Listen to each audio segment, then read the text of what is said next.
नमस्कार मित्रांनो, आपण आज हिवरा शिवारच आहे ना, एकरुका शिवार सागर कारखान्याच्या थोडं बाजूला आहे बघा. आपण अशोक सखाराम चव्हाण यांचा जवळपास 3 एकर शेताचा सर्वे केला आपण. आता 3 एकर शेतामध्ये फक्त 1 लेअरचाच पॉईंट सापडला आहे. 2 इंचच्या आसपास पाणी निघन. 55 ते 70 फुटाच्या दरम्यान बोर मारणार आहे ते उद्या परवा. गाडी आल्याच्या नंतरचा व्हिडिओ अपलोड करू तुम्हाला. ठीक आहे. अशोकरावजी चव्हाण, एकरुका शिवार.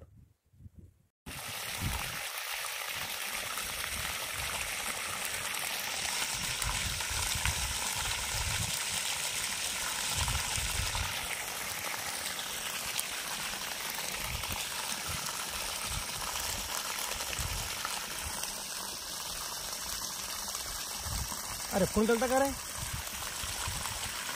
ते आम्ही मोटर सुरू करतो वायर दिलायची. हा उलटी सारखी दिली त्याचा 1 घंटा चालू. मोठी मोटर ती स्टील बॉडी, लोखंडी बॉडी ती 3/8ची स्टील बॉडीचे पाणी लागले इकडे 3च्या. हा पण यार 3चं पाणी पडतं नाही सध्या. स्टील बॉडीचं पडतं पाणी. समज उलटी येईन स्टील बॉडी, ती मोठी मोटर नाही उलटी उलटी सारखी दिली. 1 घंटा झाली सुरू आहे. सोयची झाली 15-14 मिनिटं झाली. पुढे घरी का कोणते आहेत ना.